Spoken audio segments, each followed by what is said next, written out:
step on that battlefield, we fight for each other.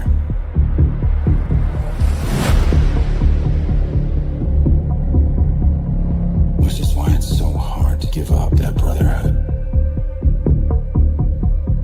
The only way out is right through it.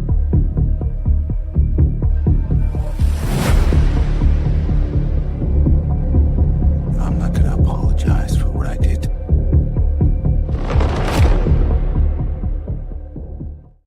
What's up, everyone? Welcome to The Plot Strikes Back. I'm your host, Nick here. We're covering on Trendy TV Tuesdays the season 1 finale of Dark Wolf, episode 7.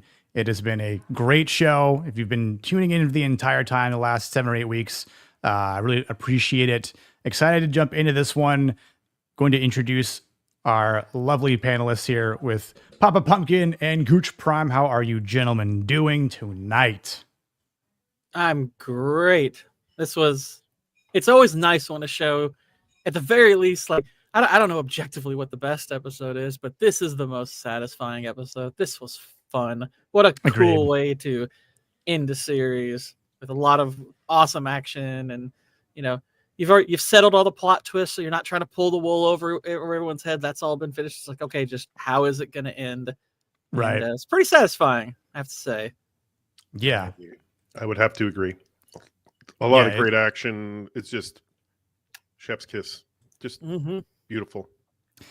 Yeah, I agree. And I remember when it first aired and kind of wondering how Ben was going to survive this. And obviously, if you've seen the Terminal List with Chris Pratt, you know that he's not going to die in this episode. But it's obviously, how does he get through it? What does he have to do to stay alive? What sort of trials and tribulations is he going to continue to deal with? Because of the time gap between, again, this episode and the season to the first season of Terminal List. Yeah, this episode definitely encapsulates more of the beginning of his next phase, his next form, his evolution of Ben Edwards, which is definitely great in terms of the writing, I think, and obviously the acting from Taylor Kitsch, especially at the end with him and Haverford. But explosive, I agree, is super satisfying to watch. I mean, the action was just so well done. Even the Pink Floyd music on top of that was just so fitting. And I know we've joked around on this particular series a couple times with how other shows, i.e. Alien Earth, doesn't know how to put and layer certain music over scenes that fits well with what we're seeing. And it's just nice to get that sort of attention to detail here in this show. And again, I think this show does a lot of great things. And again, it was very satisfying to see this season come to an end, although a little sad. We don't know yet if there's going to be a season 2. We haven't gotten that word yet. I constantly look every single day. I thought there was discussions like it's gonna go. Yeah, there's gonna a lot of hints. Just finished wrapping up Terminalist season 2, but not Dark Wolf season 2. I think based on how much success has been circling or maybe to say orbiting Jack Carr between the Eternal season 1, season 2 being hyped up a lot, his book tour with Cry Havoc, which is phenomenal. I just got my hard copy and the other day. Looks like Vex is having some browser issues, and obviously this show is still in the top 10 on Amazon, on Prime Video, which is great.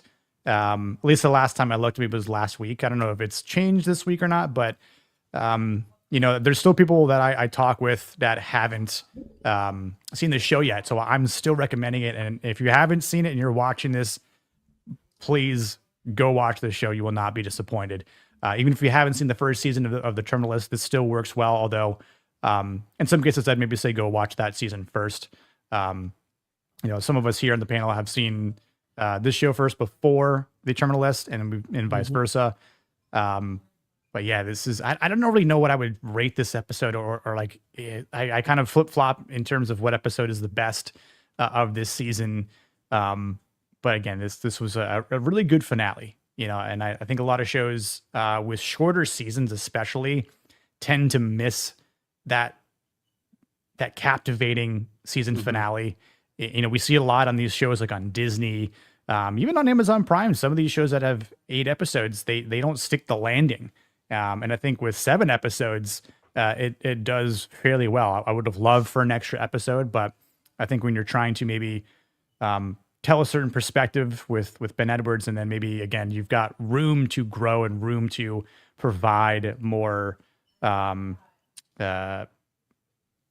more context into this new character that we see appear at the end, Dasher, who approaches Ben Edwards. So I'm gonna go ahead and share my screen here. We'll start kind of kicking it off with it's still top 10.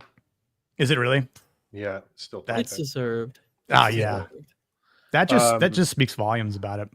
Question for Gord: have you watched season 1 yet, or the Terminalist? Oh no, not yet. I haven't had a ton of time to with all like the writing and the editing I've been doing lately, but so I just kind of had to decide. It's like, all right, I'll have to continue into season 1 just directly after this, just kind of take it at a pace. But I am very much now looking forward to getting into just regular Terminalist after finishing this, because I am highly intrigued.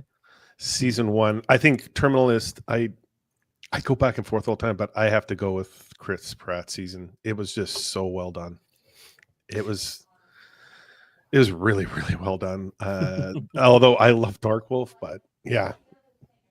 I am curious to see what you're going to think, Gord, about the first season of Terminals once you eventually get to it. But let's say what's up to everyone in the chat. I appreciate them being here. Bill S. Preston, what's going on, dude? Happy Tuesday. Absolutely. Our boy Waylon. Yep, absolutely. Wouldn't have it any other way, of course. Salty, what's up, dude? How you doing? Leading will be done soon. Stand by training. Oh no. Yeah, he's the one person of that nature we can all withstand. So, you know, only acceptable. Can we? We can identify as dealing with it. You know, what do they say? Sparingly. Yeah. Yes, there you go. Yeah. Yeah. Blue Collar Loser. What's up, dude? How you doing, Chris? Only one more to go. Then you can stop. What? I was like, what up, Blue? I thought you said hello. I was like, oh, can you hear me? Then you could stop ruining the show for Gord King every week. I know, I feel so bad. But it's just, again, I think it just kind of speaks of how y'all haven't ruined anything. The system that we've kept of just that's good. I've managed to keep my headphones off during those. That's true. We've tried to be supportive for It Gord. was so hard, Gord, like because there's so much that meshed together so nicely in this series, back and forth. It's yes, great use of punk music for an inside joke. That's not what I would call the magic hole. You would call him Papa Pumpkin, or the artist from the North is Gord King? I really should create like that Prince symbol, but like have like a pumpkin in the middle. Yeah, we could just do it that way. Welcome, Vex. How are you doing? She's muted. She's muted. Okay. She's on her way. Yeah, we'll let the woman talk when she's allowed. But speaking of fine women, what's up, Pouty? How you doing? Hello. Bunch of hearts. Hope you're doing well. Hope you are feeling a lot better now. Always a pleasure to see you here. Your vagina is back on. Nice. All right, so the episode starts in none other than Langley, our favorite place. It's been 2 months since the Geneva Airfield moment. Wondering what the hell is going to happen with Haverford here. And it's a brief moment between him and Rafe. And obviously, Rafe is trying to expose and tell this other person. I'm not sure, I don't remember what his actual title was here at the CIA, but basically saying, "Hey, your guy is right here. You know, Mhm. this is the bad guy. You want the guy that's in charge of everything. You want the guy that has orchestrated and tried to create a nuclear Iran. It's him. This dude, not Ben Edwards, who, you know, quote unquote, still has the bearings, which doesn't make him a bad guy. You know, good guys can obviously use protect people by harvesting the weapon, of course. And obviously, if he wanted to, he would have not shut up the plane on the Geneva airfield and let them actually proceed as planned. But he did not, as we know from the penultimate episode from last week. So, and initial thoughts here about just the slyness of Haverford. It's like his last day in the job. He was like, "You're really going to fire me for smoking here in the last day? Like I give a, like I care, like, yeah, a black sheriff." Yeah. Yeah. Initial thoughts about him just kind of slithering through and not taking any blame, and just maybe Langley not even thinking that he could be responsible for any of this. Yeah, I mean, when you have this much time on the job and this much time of recorded service, you have a guy who's this close to retirement. I mean, it's understandable that they would not suspect him. I mean, they would trust their own devices as far as he's concerned, that, hey, he's been on the up and up. He's done what we said. So yeah, it's not really surprising. It's probably not even surprising that people who have worked for him would consider him dirty, because obviously, CIA does some dirty operations. So Yeah, a little bit. but yeah, it's an understandable pickle the episode starts in. What's up, Anthony? He does a great job acting, because like he doesn't, when he says something, it hits the mark, it hits hard. He's very sly, obviously, but when you see him in the beginning, where he's like very confident and very sure of himself, and he's like got backup plans upon backup plans, Haverford, and then when you at the end of the episode, the realization of like, oh, everything is not exactly what I thought it would be. And it's just like, I love that transition. I love seeing actors go through that. And he does an incredible job at it in this series. Like, it's just the acting, I rave about it, but the acting in this and the dialogue, everything in this series is like spot on, like excellent. Yeah. Yeah, I really agree. like the performances. I like that this show is not, especially with this ending, it's not trying. I'm like, okay, obviously you can move on from this and do more with it, but it ends. Like the season ends, the arc ends. It's like you don't have to go anywhere else with this. So it is a conclusion. It's a satisfying conclusion. It's not trying to be like overly clever with how all this stuff goes. It's not trying to be, loftier than it is. Obviously it had some twists and turns. You're dealing with secret agencies. That's all fine and good.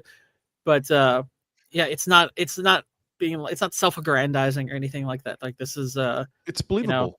It's relatively believable. Yeah. And that's more than enough, and it's really, really entertaining at the same time. Yeah.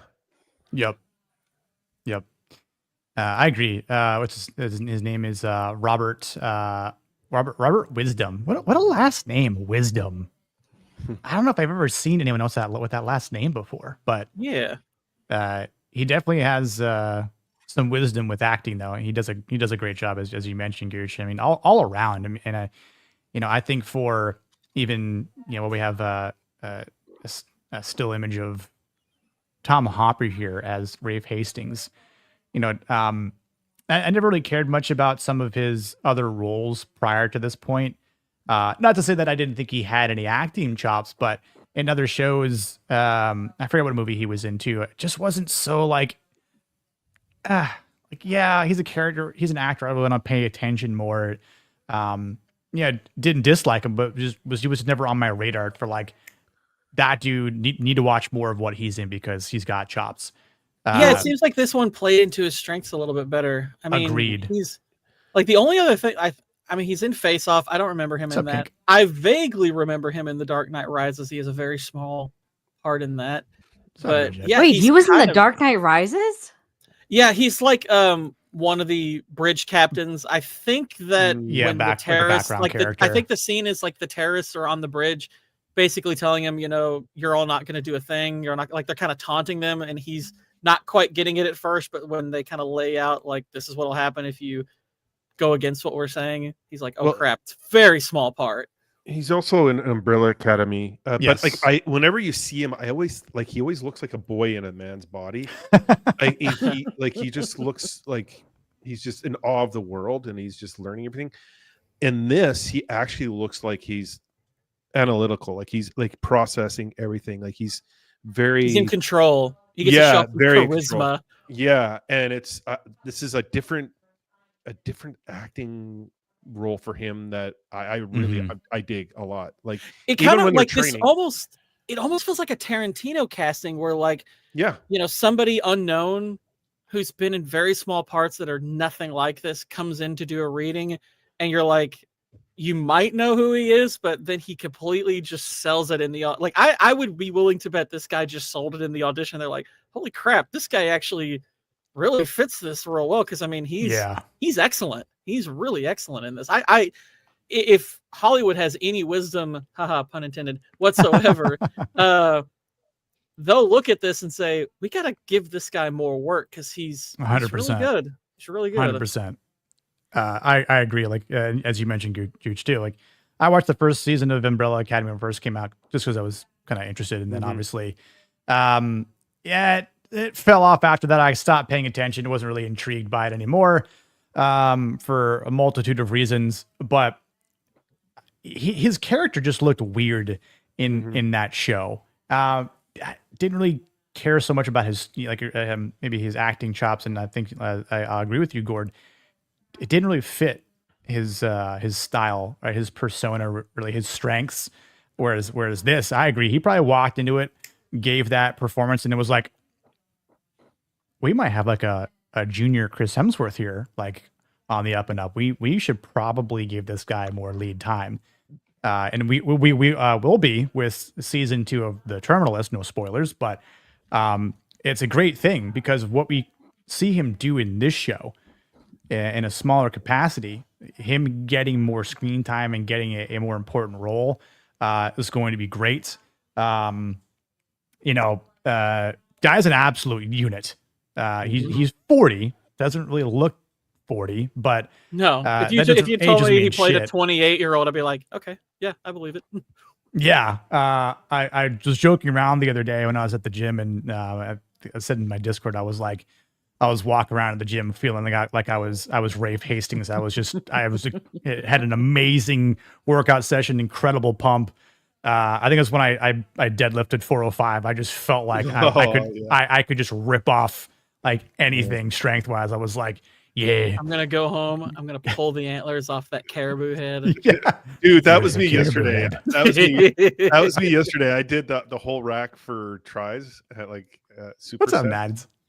And I felt the same thing. I was just like, I'm Rafe right now. I'm just like, come at me, boys. Like, I'm ready to take Honestly, you could argue this show is a showcase for proving how bad a lot of Hollywood casting tends to be, because outside of Chris Pratt, there are a number of good actors in this that are not being used. Yes. That could be leading men or great supporting actors in various projects. I mean, one of the best things about, like Hastings' character, for example, is up until like the second to last episode, his personality is one where he's playing kind of the gray area really well, where you can believe he's bad or believe he's good. And that's a fine line to walk as an actor, where your personality doesn't change. It's just the motive is revealed, and it reframes the personality that's been behind it. And he's playing it to where you're like, he doesn't change who he is personality wise. It's just like, yeah, I can believe it either way. And that's actually really impressive. And obviously, like you said, Rafe, his actor he's excellent. Obviously, Taylor Kish is great. Yeah. It kind of makes, if not for John Carter and, him stepping away, it's like he easily could be a leading man. He's a fantastic actor. Like, he has excellent emotional range. Well, agreed. There's that new Call of Duty, and we're going to talk about it later on my stream, but like, I have to say, like, we had a little, I would say, slight. I don't want to say debate, but a conversation about like typecasting. Like Mark Wahlberg is a consideration because Peter Berg and him are very close friends. I could see Chris Pratt. I could see Kish, because Kish was mentioned. So was John Mhm. Malkovich. I could see Hopper being on there. Like, and I would be like okay with that as an actor. Like we saw that Yeah. so much in Yeah. the 60s and 70s. Lee Marvin came to mind, Clint Eastwood, a few Burt Reynolds. Like they did, like Burt Reynolds did a lot of more stunt stuff. That he was like a stunt boy, like stunt man kind of. Those are the roles he got. But like I would be okay being typecast as a military guy for a while, and just get your paychecks there and put out those films. I would be okay with that personally. But Absolutely. I'll tell you one guy I would love to see in another Terminalist show. It was funny. I saw a clip of him the other day, and if you've ever watched the show Prison Break, or this guy's actually at the beginning of the Dark Knight during the bank heist. He's the guy who pulls a shotgun on the bank robbers. William Fichtner. I would love to see him in a show like this. He is such a wildly underrated actor. He can sell a role in even like something as simple as like a sitcom. Like I saw like a little short of him in a sitcom that I had never watched before, and he had me completely compelled for just that 3 minutes that it went on. I was like, get him in the Terminalist. He'd be great. I mean, he's a little older. He wouldn't play like one of the soldiers on the ground, but I started like as I was watching, to start to develop like a list of people that I would love to see do a Terminalist show. Yeah. I think the range of characters in this show that could branch out into other military type roles is great. Vex, I know you wanted to say something. Oh no, I just typed it in the chat. Don't worry. Go ahead. I'll read it. I'll read it. Kitsch will be 100% in COD. Peter Berg is the reason Kitsch has a career, and they've basically been lifelong collaborators at this point. Which, yeah, I'm totally cool with this. It would make so much sense. Like, and you need to have a masculine cast like that. You need to mimic some of these older movies, right, from the 70s and 80s and 90s with these characters that evoke strength, that compel you to be like, I believe this, because of not only like the way they look, and again, not to say that everyone always needs to look macho, but they kind of do go hand in hand to some degree, i.e. Predator is a perfect example. But the compelling belief from these actors, right? Like, people probably slept on Chris Pratt until season 1 of Terminalist came out, and everyone was like, oh, my boy can act. Like, okay, it's not just the silly typecast role that we see that James Gunn threw him into, which is no problem. Like, I mean, yeah, because we've always known he could play like he had the look of a military guy since like Zero Dark 30, because he bulked up big time for that. But if you go back and watch like even his role in that, he's not playing like an intense kind of soldier. He's playing guy who's been there, kind of done that before. He's very confident, has a little bit of a funny side to him, but he gets the look down, but his personality doesn't have to change much. And then obviously, he did Guardians of the Galaxy, which, granted, I think his range in those is kind of underrated. But, it is. He's not playing, he is still playing, Star-Lord. He's, well, in a lot of ways a goofball, but seeing him do stuff like this, it's like, I love seeing that more serious, intense, thoughtful side of him in these movies. It's really cool. Yeah. And this whole ongoing scene of Reeser reading the letter that Ben gave him before he right before he left the teams, I love this narration from Taylor Kitsch, because it not only from, I'll pause it here for Vex, but not only for the sake of what we're seeing him doing. Oh yeah. Vex will return in 38 seconds, everyone. I imagined Vex as like a notepad, and it's just a lot Sperminalist, and it's like timestamps of these moments. Sperminalist. Oh my god, dude. I mean, at least Taylor Kish doesn't skip leg day, which is great. A hockey player, that's why. Exactly. Yeah. Gotta have that lower body strength. Yeah. But yeah, I really enjoy the dialogue, that like just the written aspect of what he's telling Reeser, as one of his best friends and brothers, what this means to him, and him being tired of the suits that start these wars that don't understand what they're actually doing, and the people like them being there, they understand what they're fighting for, they understand what they're up against. It's just the comparison and contrast of what happens and what they have to go through is very apparent, and why Ben is acting the way he does.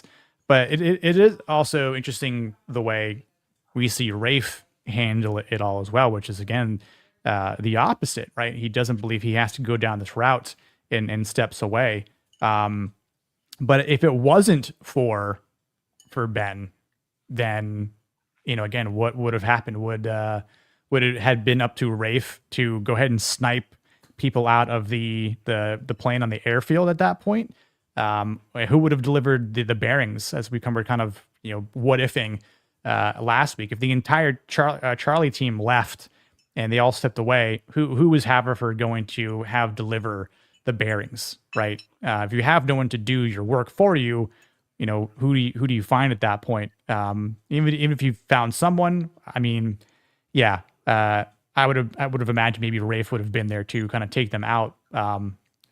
But Ben did the right thing, and by stopping it all, of course. And it's interesting the position that he finds himself in now, because Kodesh and Haverford obviously hate his guts based on what he's done to thwart their plans.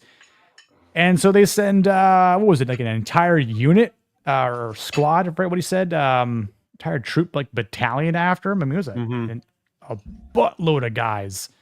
I mean, and it just kind of shows you the type of soldier, the type of steel that we'll pause it here as well for Vex. The type of man that he is, what he is aware of, and what he has to do. That is a dark wolf that I would tame and ride hard, my friend. Oh man, top three.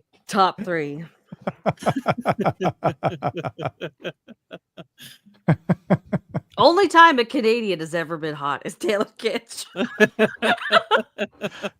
Yeah, I would say I couldn't. The show brought out the American in him. Hold on. Kitsch is more of a cougar trap than a dark wolf. I'm zoned out. Vex has transcended this stream and is going cross-eyed. Cross-eyed, cross-legged, cross-wired. Jesus help me, get me that cross as well. Vex would allow Taylor to baptize her in oil. Okay. Let's just say I'm a little more on board with my husband wanting to move to Montana.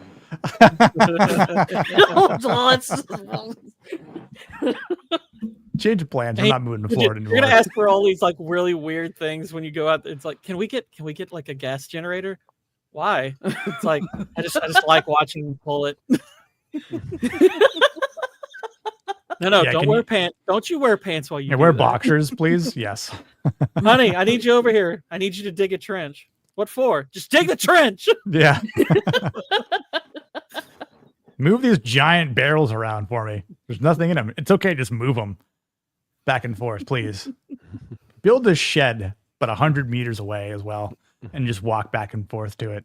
Get him like claymores for his birthday. It's like, what? With sandbags on your shoulders. What are we preparing for? Nothing. I just want to see what you do with them. Okay, can you get some ball bearings and some screws and just jam them in some plastic? Thanks. Do it real slow as well. Starts playing this weird slow music. Why are you playing Pink Floyd? Not just punk rock. It's like the wake up ringtone. You guys are giving me too many ideas. I don't have the money for all of this. Hold on. That's Can what'll you wear- make the relationship last. Can you wear a raincoat and trap water? I can learn, I guess. Yeah. How long do you think this actually took him to do all this? Weeks. Yeah. Weeks. Which it's I'm like, trying to, I like when I like that, obviously the episode starts and it's like a couple of months past what happened at the airfield. Mhm. And with this montage and everything, it's like, okay, you get the impression this is over the course of like several weeks. It would have to be pretty much, but this takes a lot of preparation.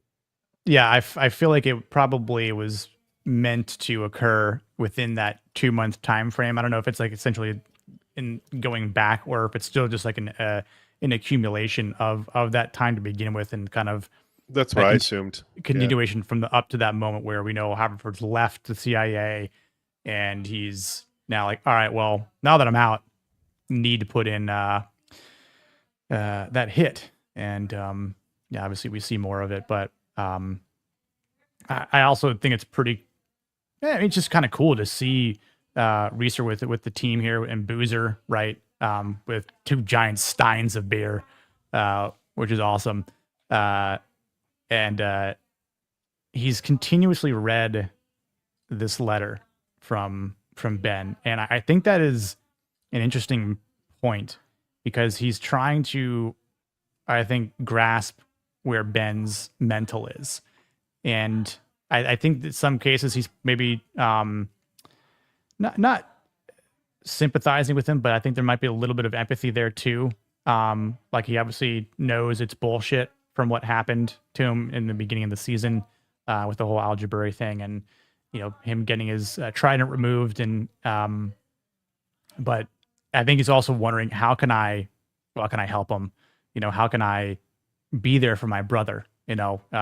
Which we find out how that happens. But you also know where James Reese's head is at. I mean, he's obviously had some to drink. He's got a near empty stein, and he's got a little shot of whiskey there. And Boozer's ready to be like, hey, here's another one. It's like, can't.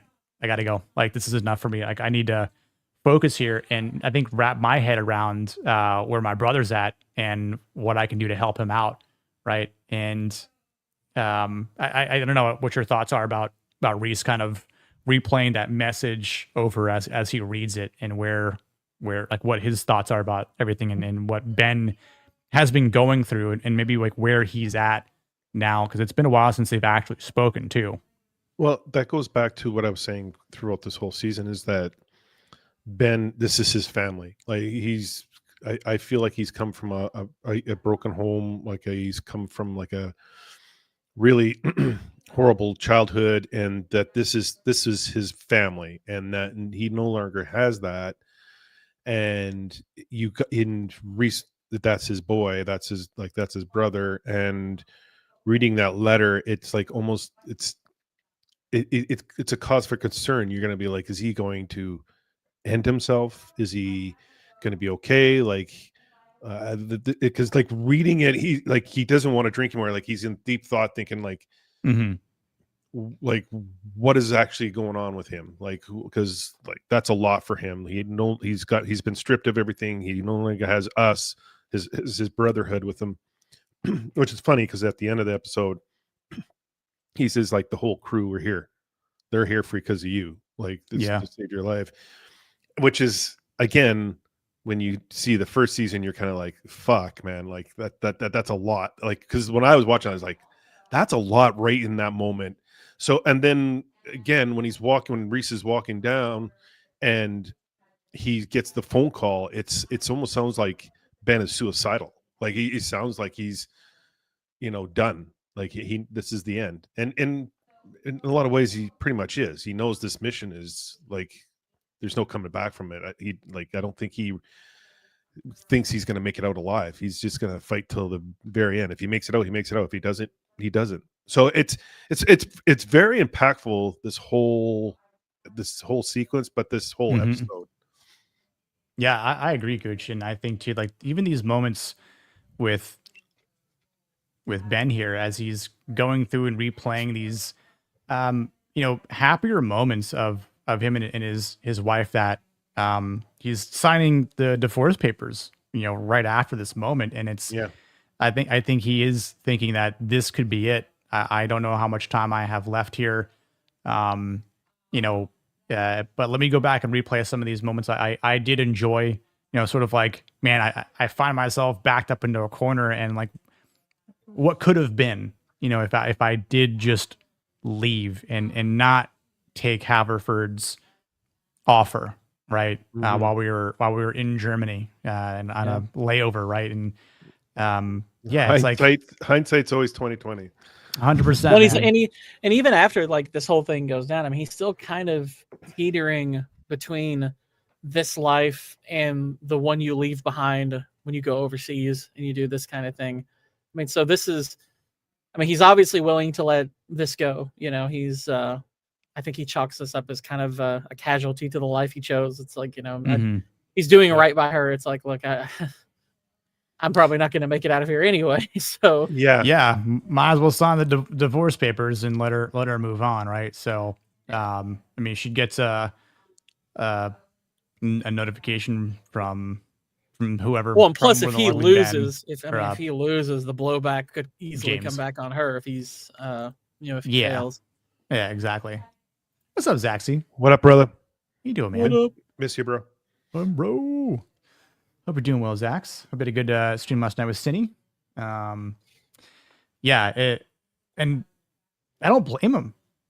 Again, like you've got these lasting thoughts, and same thing. Like but you might have a plan, and obviously it's like, let me reach out to my boy and see what he's up to, but also let me maybe just kind of talk to him for a bit. And I think it's more than that. I think he just wants to hear his voice for one last time.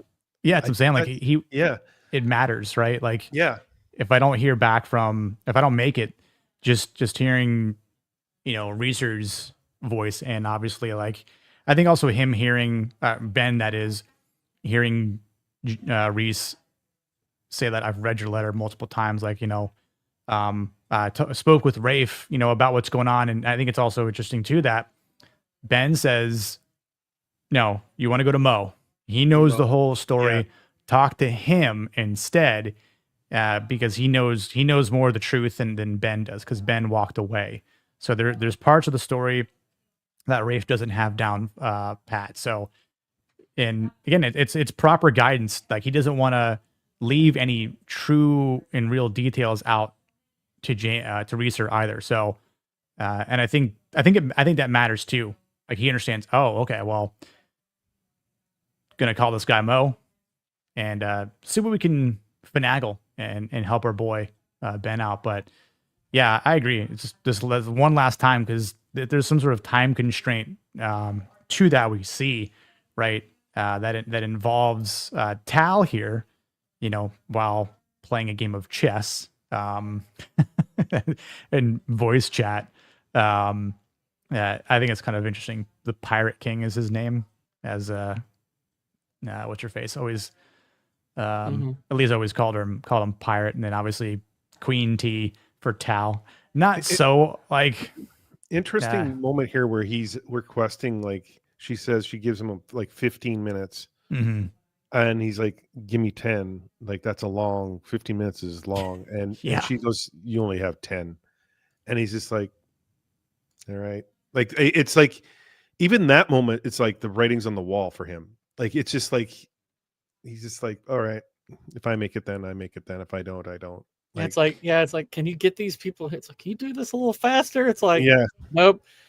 And that doesn't sound like a lot on its face, but it's like, it's 50% more time. And it's like, that's a lot for a gunfight. That is a lot. When you're on your own, holy crap. Yep. Yeah, man. Like, that is, I mean, I was trying to think about anything. Like, I mean, it's like playing a video game is probably the most, the closest thing I could think about when you're playing a survival mode or game, and you realize, like, try to last in certain levels of World at War for an extra 5 minutes. Right, exactly. That's a decent indicator if you don't understand what like actual combat is, I would suppose. Yeah, it's almost grenades like everywhere. It's almost like playing a whole period of hockey without a goalie. Oh, yeah. You're like, you're scrambling, doing everything you can just to, like it's that intense. Mhm. It really is, because when you've got dozens of armed and trained soldiers coming after you, like your booby traps are only going to slow them down so much. Like, so your preparation, while you hope it'll work, and obviously it does work, it's like you can only hope that it takes out so many of them. But there again, you have no idea how many bodies they're throwing at you, right? And once he sees guys coming from his flank, it's like, oh man, like he realizes, like, I gotta get going here, because I'm gonna get overrun. And I appreciate this real sense of time. It kind of reminds me of like that show 24, where you get the countdown and you get a more Yeah. I realistic actually wrote in perspective. I wrote my little criticalist review that because I think this show in a lot of ways compares to 24. Yeah. It's obviously shorter. It's considerably shorter, but it's Yeah. it's a similar style. It's kind of similar sort of plot. The way it plays out and everything. Yeah, I think 24 is a pretty apt comparison. And to be good to the show, I'm talking about the good portions of 24. 24 is the first, like, what is it, like the 7 or 8 season run it had initially. Yeah. I think for the most part is pretty dang good. Like, even its bad season aren't that bad, but its strongest are like those first 4 or 5, and I think this would be in that mix of those first 4 or 5 for how fun and how good it is. Oh yeah, for sure. I mean, it's been a while since I've watched 24, but I remember majority of those 8 seasons being pretty good. There's Those definitely a first few. 4, like, especially, like, I'd say like seasons like 3, 4, and 5. Yeah, those Those are the are best. especially strong. Like, if you never watched 24, it's you have to kind of, the aspect of your brain you have to turn off is that each season, of course, has to get resolved in 24 hours. But Right. I think they structure in a way to where they make as much sense as possible to fit the structure, because they're catching it at certain points in the various operations, because you technically could go backwards a couple of hours. So you're really almost just kind of getting the last 24 hours of what's going on, if you think about it that way. But yeah, 24 is a lot of Right. fun. It's a good show. It's worth checking out. It is. And you get 24 episodes, one for every hour. So it's not like you're getting a short season, right? When television was written in that way. And obviously Kiefer Sutherland is great in that show. Oh yeah. Great kind of hero and / at times anti-hero. Like, literally a guy willing to do whatever it takes. Yep. Love It's Jack awesome. Bauer, man. And for a while, people, I mean, especially when I was growing up, everyone was like, nah, man, like Jack Bauer's like, he's got to be thrown in the contest of people like that get shit done. But also, it isn't a pushover by any means. Like, he goes through some stuff in that series. I don't want to spoil it out there, but it's definitely worth watching. So I mean, yeah. And actually, I think Never watched it. I never. Oh, watched- Yeah, me neither. appreciate it, Gooch. Oh, it's a ride. It's a fun ride. I do recommend it. It's one of those shows that about a season or 2 in, it's hard not to get it, because every season's kind of its own threat, because it's basically about, it's the counter-terrorist unit. Jack Bauer's kind of the he's not the head of it, but he's like kind of the primary agent, but he's the guy who's literally devoted to protecting the country, and that means going against orders a lot of the time and doing some things that a lot of people wouldn't be willing to do. And granted, there are some formulaic aspects to it where, like, there's kind of always a mole and stuff like that. And but 24 is a lot of fun. Yeah.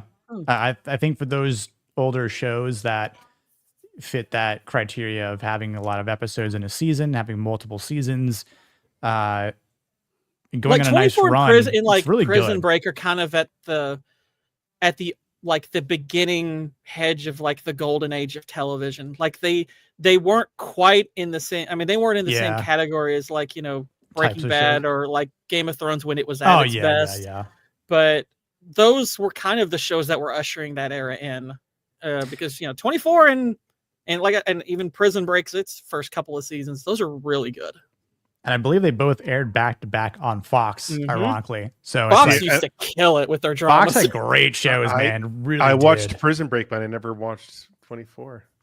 Yeah, 24 is really? a lot of fun. It's a lot of It fun. is, man. I've always told myself, I'm like, I really want to go back and watch it someday. Like, yeah, maybe I will when I have more time, just because I definitely think it's worth watching. It's definitely one of I think Kiefer Sutherland's best roles.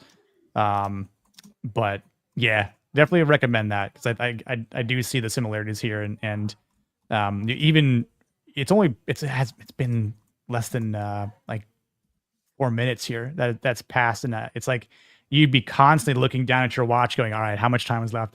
How much time is left until I get reinforcements?" Right? Because but I like if you're watching this for the first time, you don't necessarily know what's going to happen, but you get like an idea, like, okay.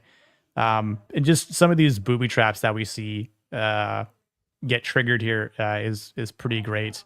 And I agree, Waylon. Like he could have been in this machine gun nest as much as possible. I think, at least until the more reinforcements do show up, and then you've really got to hightail it out of there. But I probably would have just tried to empty every single piece of ammunition there, just to ensure that I'm using every bullet as intended to survive. Right? It becomes like a real life survival game for him. Like wait till the clock hits 0 and then you're good. Like to your point, Gooch, for like the hockey analogy, like wait till the clock hits 0 and then hopefully you don't get scored on, or buried in points, right? Yeah. And lose the game. So it's I remember back in the day we used to play Kill the Man with the Ball. I don't know if you ever played that, like in the neighborhood. We had a huge field. Always play football. Sometimes we'd be like, all right, kill the man with the ball. When you're running and you're trying to outrun a bunch of kids, especially if you're got kids that are bigger than you or faster than you too, the time that you spend running around seems like it's going so damn slow. And then it's like you realize like like 15 seconds until your ass gets like tackled and taken out, man. Like it's just that aspect of survival that that time is really your greatest threat. Is like that's more of your enemy than it is with the guys shooting the guns. I mean, not to say that they aren't an actual threat because they're trying to kill him. But time is truly against him because if he doesn't last, then he doesn't get reinforcements and he doesn't actually end up surviving. Much like he almost doesn't.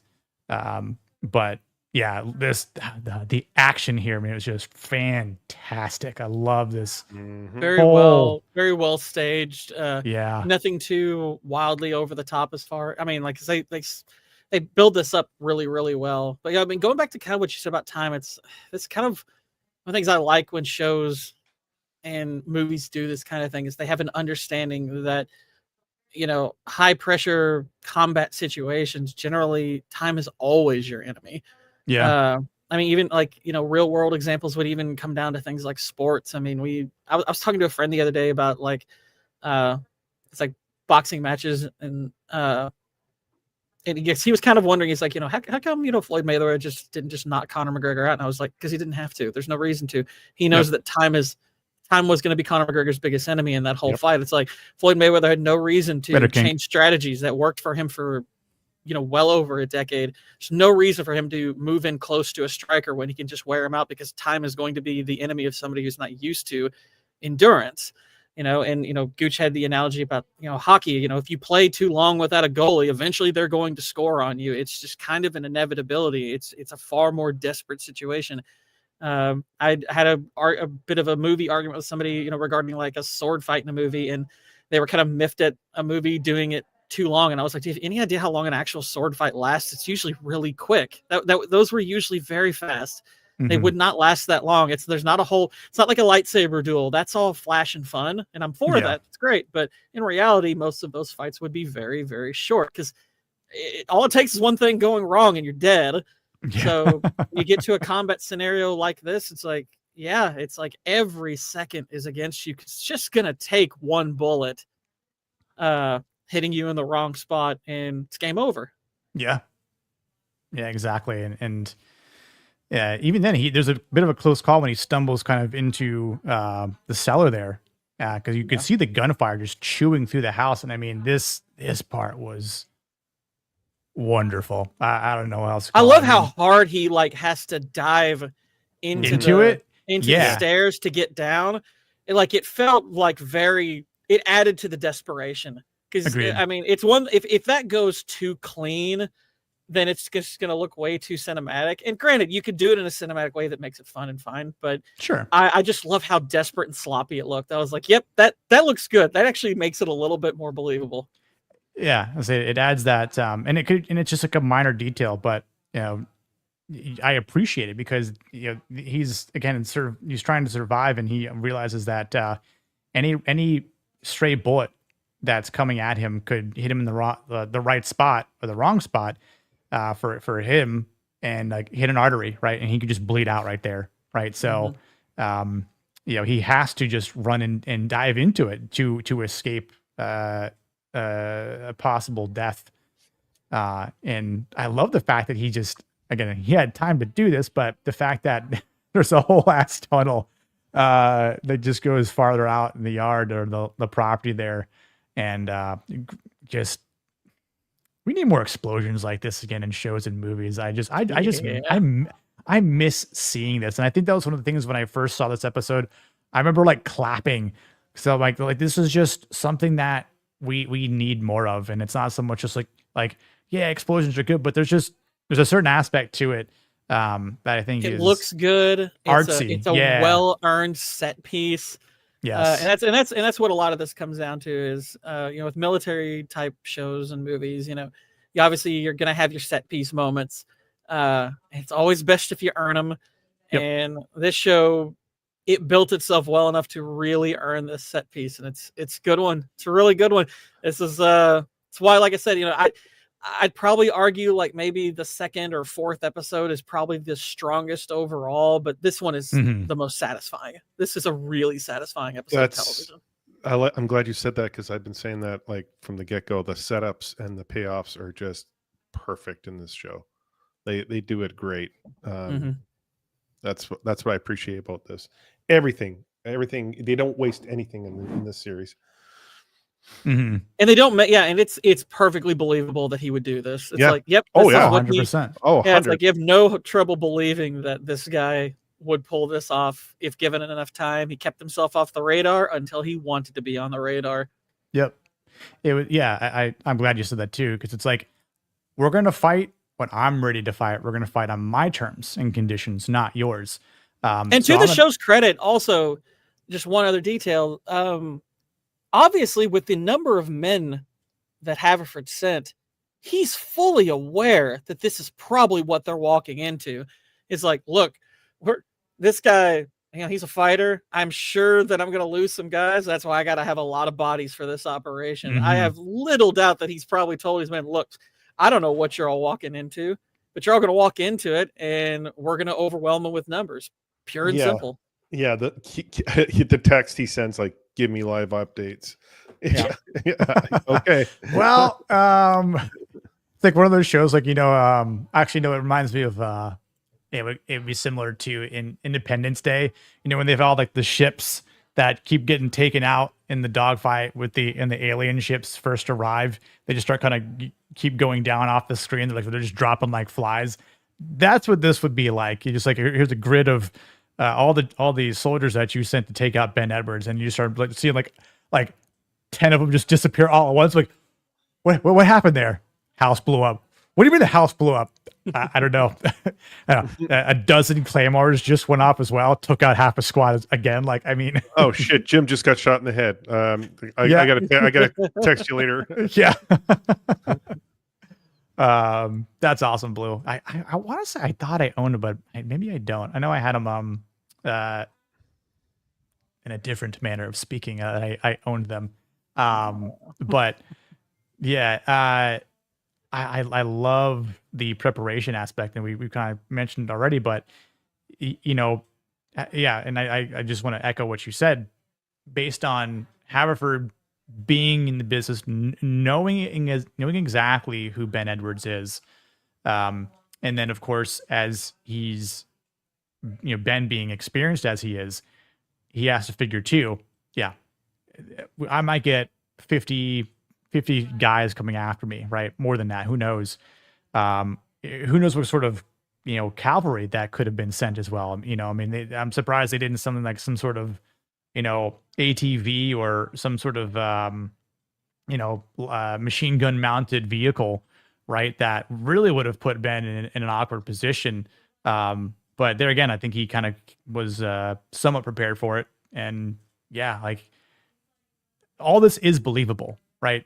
When the guy is experienced as Ben Edwards is, he's been through a lot, he's seen a lot, he's done a lot.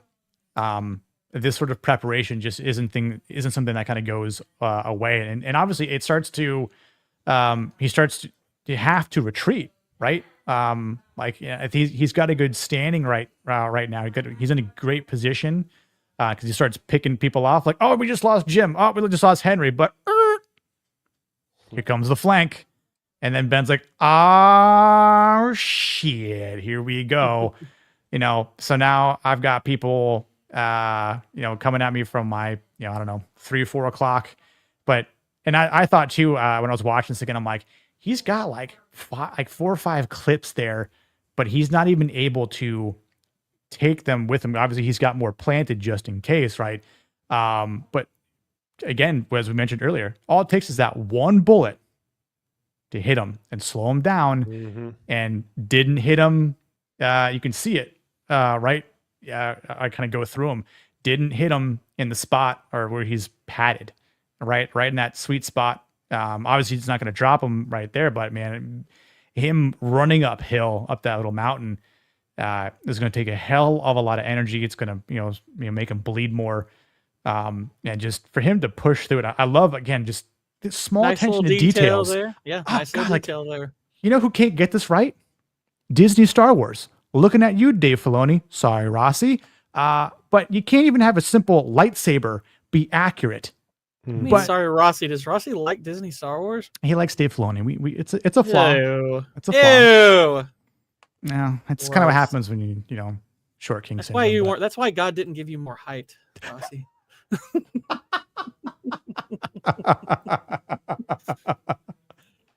He knew he would support Dave Filoni now.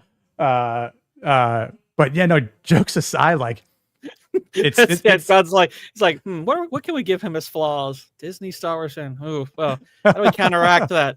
5'3", or however tall he is. We don't want him to be 6'5" and making these Definitely not. accusations. There are no Filoni Chads. Right, that's very true. But again, just these small attention to details, they matter so much. I mean, there's been a lot just in this particular episode that is all action oriented, and it matters, man. Like in that this is just what competent writing looks like. And when you see it in shows like this, and you see it in other shows that lack this tremendously, Alien Earth, looking at you, it's like, how do you miss these things? How do you not think about your characters? How do you not think about the scenes you're writing? Or as I think I'll maybe give, if we're talking about Star Wars, I'll maybe give like Sam Witwer some credit here about maybe, when you're like, well, let's think about this. Let's think about the characters. Let's think about the action here. Let's think about what means to the lore. And I think that's what Jack Carr, and Chris Pratt, and crew and company do with this show in particular. Well, okay, let's see here about the gunfire. Okay, so if we're gonna have him get wounded and as he's going uphill, where do we want the bullet hole? To where do we want him to get shot at? Where's the enter and exit wound? Do we want to have it go clean through? Probably would, considering the ammunition that they're using, right? The caliber. So again, they'd be like saying, well, you just got shot by like a 5.56 and didn't go straight through your torso. And also, they don't do anything stupid like turn him into like a bullet sponge where he's taking like multiple hits. Yeah. And he's like having Still to survive all heroically, like he's surviving like the Willem Dafoe platoon scene or anything like that. Yeah. What kind of struck me watching this scene was because obviously I've written this, the script for my next video is covering Rings of Power episode 3, and one of the aspects of that show, of that episode, is there's a prison. Well, there's a not a prison escape, but there's an escape, or an attempt at an escape, Yeah. and the amount of planning that goes into it is, hey, first chance you get, look over the ridge and find the nearest tree line, and then when the sun's brightest, we're gonna run. It's like, okay, what? And I'm like, okay, that sounds like the the bare bones version of a plan. So, I remember the first time I watched the episode, I was like, okay, so I would assume this is going to carry over a couple of episodes at least, because you're attempting to escape a horde of monsters that have you chained up. It's like, okay, you got to work out how much chaos you're going to try to create to make a distraction. How are you going to get out of your chains beforehand? It's like there's got to be a lot of planning that goes into this kind of escape, because you're basically running out into an open field trying to avoid getting killed. But no, it's there are 3 separate scenes of these characters. That's it. That is the entirety of the plan. And the way it plays out is so laughably retarded. Like just down to even the smallest of details. Like literally they start the escape before they even have their chains off. And while this is going on, there's maybe 6 of them, only 3 of which have speaking roles. And while they're doing this, there are literally other people around them who are still doing their jobs, just kind of like don't even seem to notice that there's a prison escape going on. And I'm like, this is what happens when you just decide to put into an episode, we're going to have a set piece. Yeah. It's like, okay, well, how are we going to make it play out? We'll figure it out. There's no actual planning that goes into it. You just verbally signify, yeah, we're going to do this. And this is how, and you give like the most bare bones version of it, and you never expand upon it. You never have the characters look intelligent, like they're trying to figure out these ins and outs and everything. And it just makes it look unbelievably stupid. Like that's one of the reasons I'm looking forward to putting the video out, as painful it was to go through that episode. It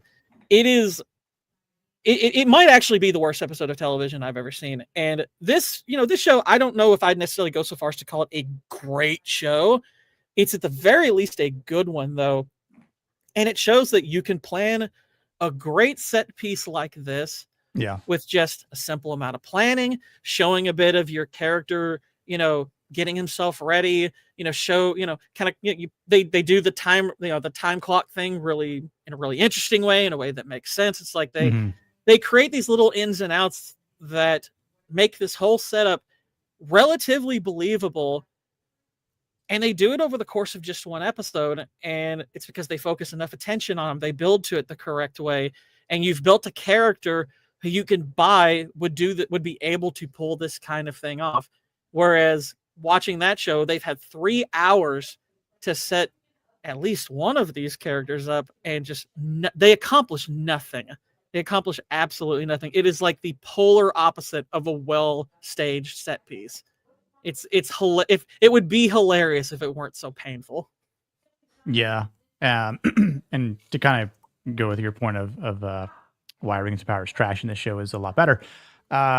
Just again, the well-written characters and set pieces, again, like the last time they show the clock or the timer on his watch, there's 11 minutes and 40 seconds left. So it's been a little over 8 minutes since he really started opening fire on them. And to think he was inside the house, now he's up on a mountain ridge behind a sandbag barricade with a bullet wound that has gone through his torso, or his side, right? I mean, still, he's bleeding out. He knows, not sure I have much time left, but see how much time is left. And thinking, I just got to last 3.5 minutes. But man, I'm sure he's thinking too, those last 3.5 minutes are probably the longest 3.5 minutes he's ever experienced. Even for the prior time that has already elapsed, have probably seemed a lot quicker than this. He's already lived it. So the fact that he's just trying to hold off, and I mean, he's still wounded and taking guys out, which I think is still believable.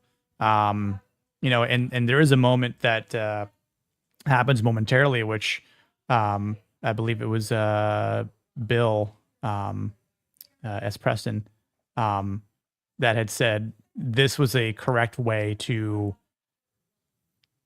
throw, or they did the grenade correct. The explosion from right here. Mhm. Yeah.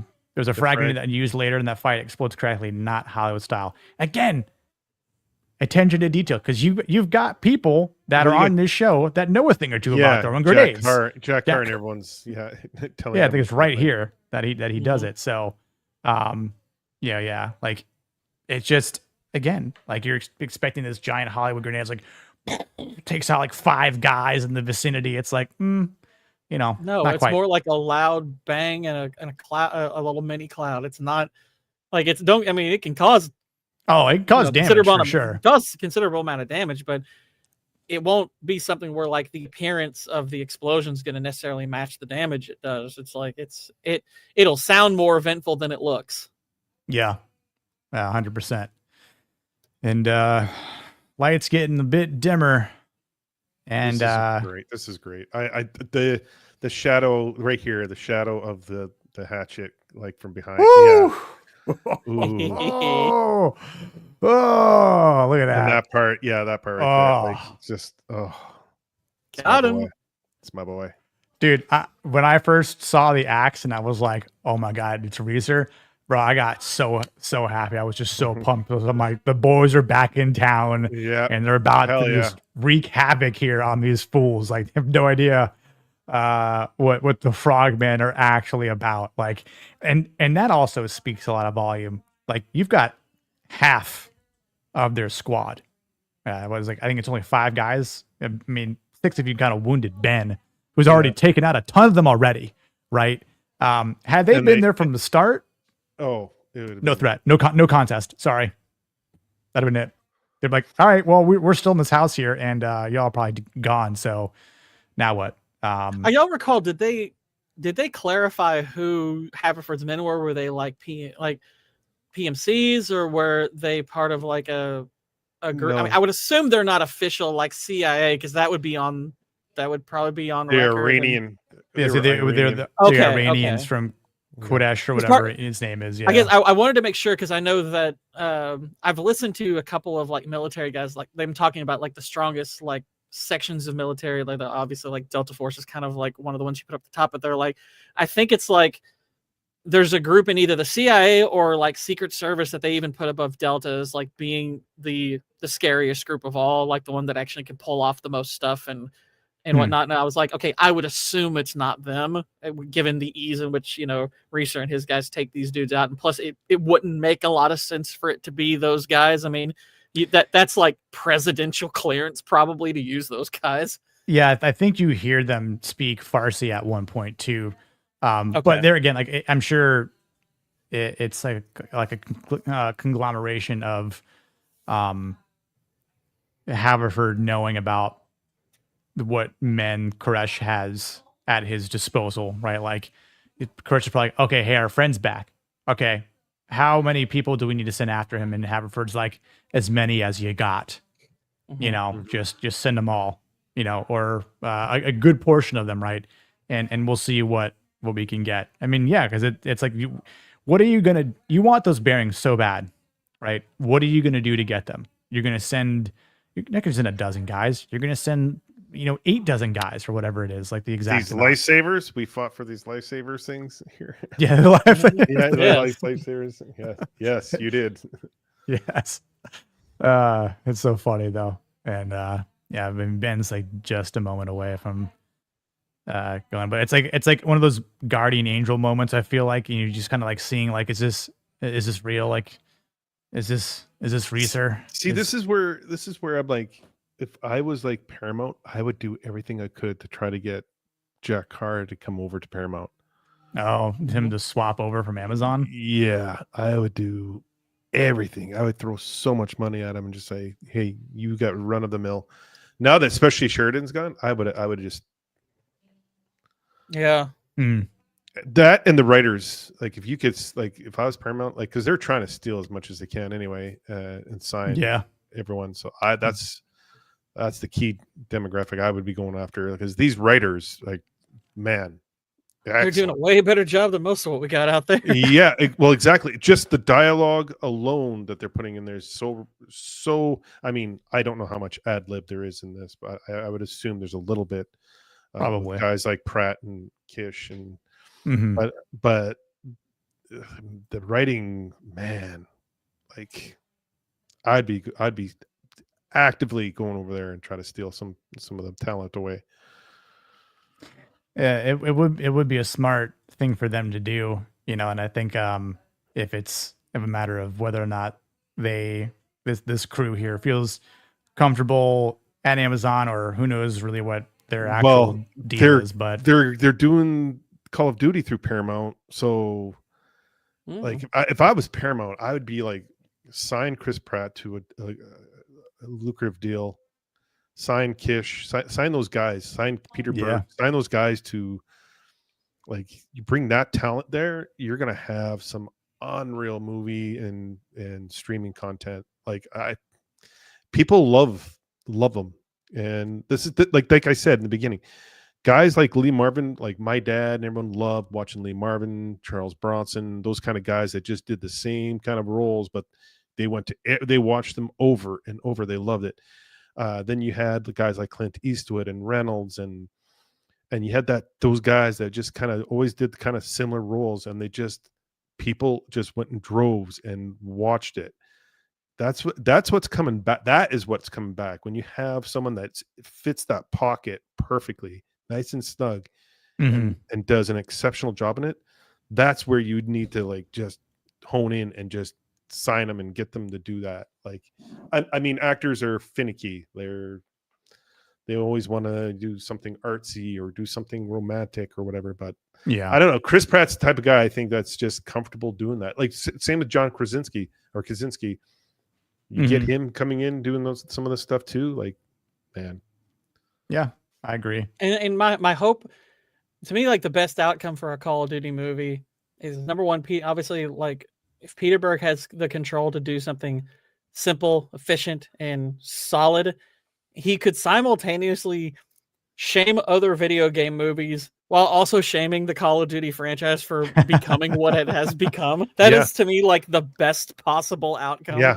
Is to show Activision's like, you all need to quit with this Fortnite model you've got going. It's Yeah. embarrassing. This is what sells, because I mean, I've heard stuff about Call of Duty not selling well this time around. I don't know if it's true or not. I don't follow it super duper close, but It's I've heard definitely like lacking. I've heard Battlefield is doing better than it right Mhm. now. But Yep. I'm like, it would be great if a Call of Duty movie simultaneously showed them. It's like, this is what people would prefer. Go back to your roots. Go back to what made the series cool and fun and eventful. You know, you don't necessarily have to cover, real life wars. You can kind of make up your own as you go. Yeah. I mean, you can do alternate history type stuff if you want. But there's a lot of stuff you can do without having to revert to like celebrity cameos and furry costumes. So knock that nonsense out. Yeah, and I just, not to deviate too far into the gaming industry. I'll just say the COD numbers are down in multiple aspects, right? I mean, you've got them trying to pay streamers to say good things about it. Hey, play our game, you know. Meanwhile, Battlefield 6 has been outperforming it in every aspect. You know, and then even with Arc Raiders here, another game that, like, as just kind of take your words, Gord, like, the colorful, cool, new, just something else that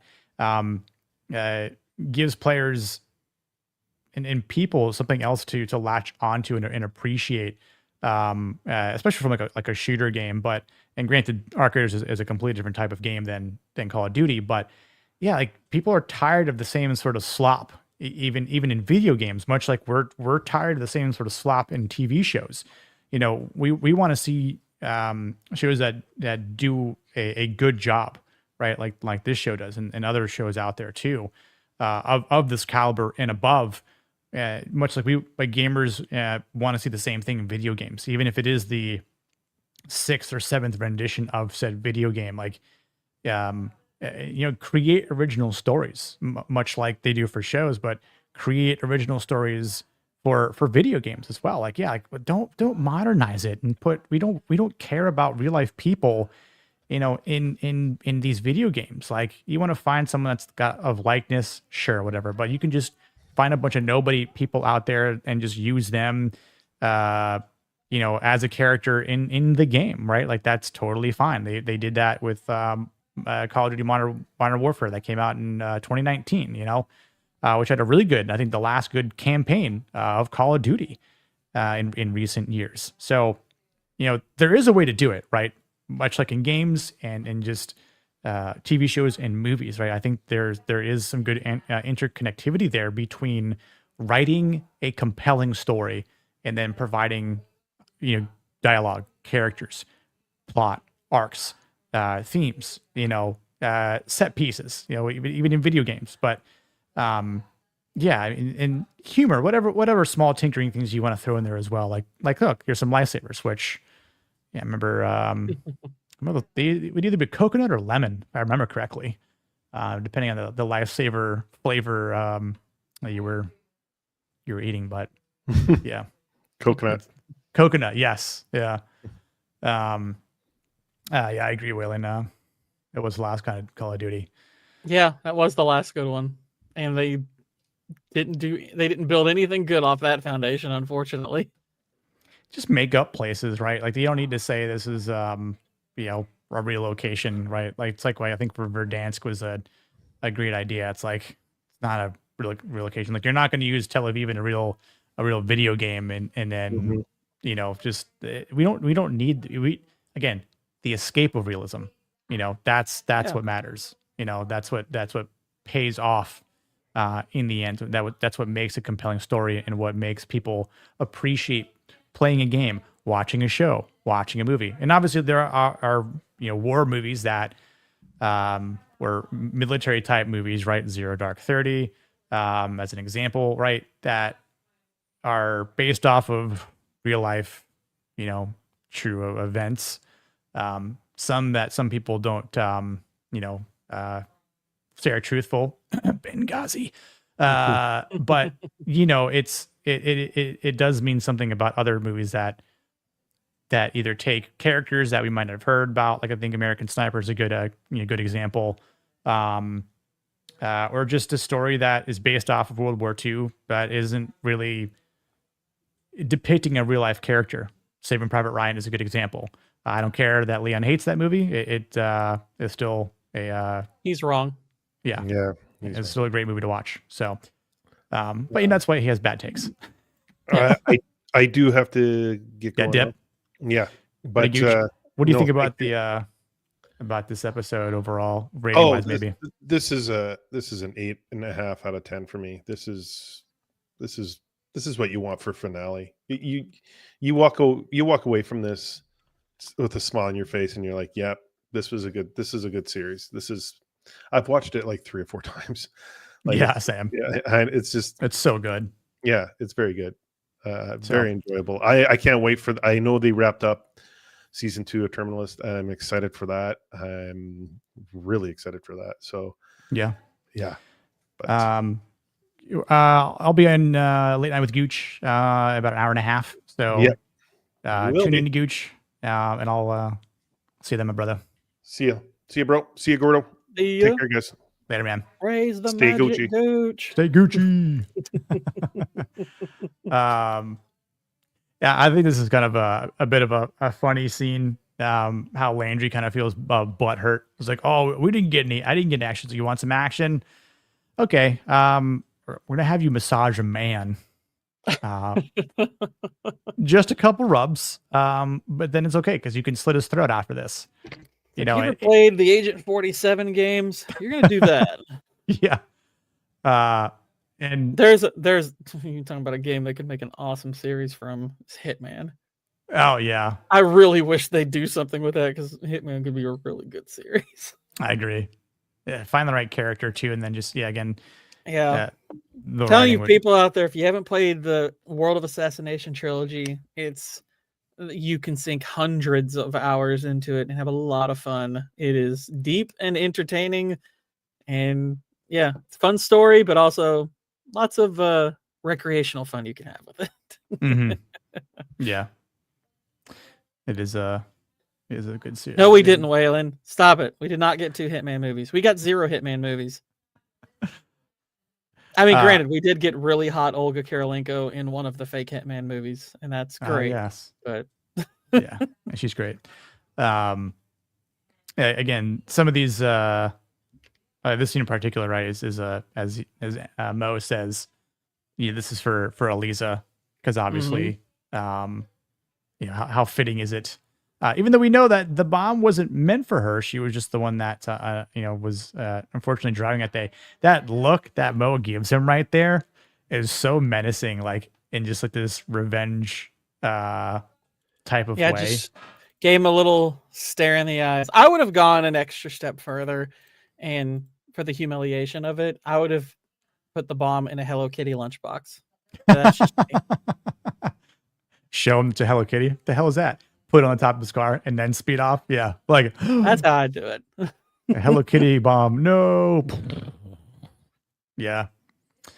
You could say karma got him, but would have been the kitty got him. Yeah. Kitty karma. Yeah. Kitty karma. Yep. Oh no, the explosion, but yep. I don't know what they were scared of. I would assume that's just like a normal celebration at a Middle Eastern soccer match. Yeah. We won! Blow up the cars! Yeah, we're used to car bombs. No, it's fine. Yeah. We learned that Haverford sucks at golf. Can't imagine why, but yeah, the fact that this is how he finds out that Kodesh has died. And he's like, well, I better go home because I'm sure someone's waiting for me. Oh, shit, someone is. And he's found my pistol. It's like, yeah, no wonder he's found your pistol. You think he's going to let you not only try and use it against him, but also take your own life and take the easy way out. Excuse me while I drink Old Pappy here, by the way. So kind of a funny moment. He's like, oh, I'm so sorry. I forgot to pour you some. But Ben's like, I don't even care that it's Pappy. I'm not falling for it. I'm not. Now I'll have one after yours. Yeah, I know. I would have. I would have maybe taken the gun and the Pappy. Yeah, I'd have been like, I'm taking this too.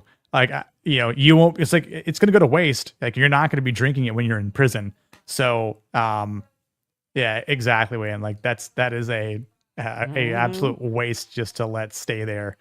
I'm like, I'm taking my check, my this is for my cut, my part of my paycheck that you never paid me for. So, absolutely would have just taken that. But again, this is a great scene for dialogue, just to hear more from Haverford when Ben's like, why did you do it? Like, the truth comes out, and obviously Ben is just like, I think he's just kind of wondering, what propelled him to do this, and you kind of hear more of Haverford's backstory and kind of why he turned to this route. And then I think what sets Ben off I think maybe cements things for Ben too, is Haverford saying, "You're just like me," right? I think that line hits pretty hard. Well, and the thing is, this is the kind of line that if delivered wrong, you're just going to poke fun at, because what is the meme? We're not so different, you and I. Yeah. Because so many shows do this, because obviously a lot of the time, your hero and your villain are kind of playing opposites to one another. And so often it's presented in a way that is so on the nose and everything. So if you're going to deliver a line like that, you have to do it well. Yes. I think The Dark Knight during the interrogation scene kind of does a version of this quite well. There's obviously there's some other versions of it that are done well. And when they worked their way to it, I was like, yeah, I think that was well justified. Yep. They didn't use the actual phrasing, but they also, it came out in such a way as we're like, yeah, because like so many shows seem to forget these days, and I'm kind of harkening back to Rings of Power again, because you have evil characters calling themselves evil, which is always retarded. Yes. Evil characters don't believe they're evil. Hate to break this to you, stupid writers. The characters who are on the wrong side don't believe they're on the wrong side. They believe they're the good guys. They believe their way is the correct way. And Haverford would not be any different. He is going, like, and that to me is part of what makes this scene interesting. Is I don't think Ben believes his reasons are going to be good. I think he's curious. What makes you think you're even? Why do you think you're right? Right. You know, why would you? What would compel you to do this kind of thing and believe you're in the right? And I think what's delivered well about it is that there are indeed genuine parallels between Ben and Haverford. Mm-hmm. And you know, Haverford's reason, it's like you could see somebody's mind getting turned in that way. You know, because he's basically like, look, we're not doing anything about this problem. I know somebody who will, though. And Right. I mean, granted, there's a part of me that would be very curious about how long was the long game. You know, how long was he planning this particular thing to go about him? He's obviously been working for the CIA for a good, 3 decades and everything. But it's like, okay, how long was the long game? When did this plan start to come to fruition? So there would be other questions, but at the same time, it's like it would probably be a bit ham-fisted for him to just go into his long exposition describing all of it. He gives very basic details, and there was like, when this happened, he refers to the barracks bombing in, I think, 83, which that is a real event. Mm-hmm. That actually Yeah. did happen. A lot of people died for that.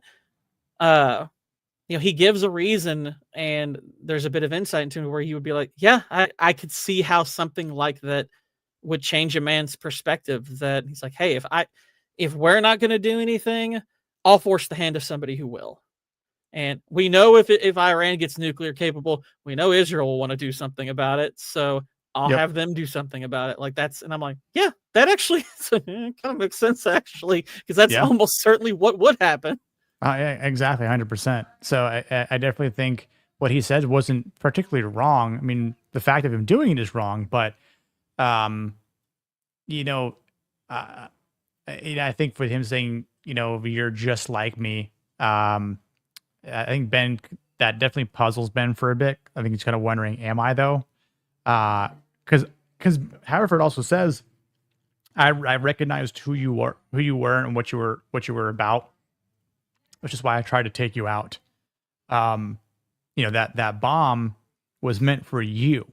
That car bomb was meant for you, but just so happens the day you choose not to drive, and it takes out Elisa, right? So, and I And he's think clearly trying to bait him into killing him too. yeah, and so it definitely pissed him off. But you can kind of see that on Taylor Kish's face. But yeah, exactly. He's trying to get him triggered to take him out. But I think seeing Ben's restraint, and what's, because he already knows that Haverford's done for. He's like, police are on their way.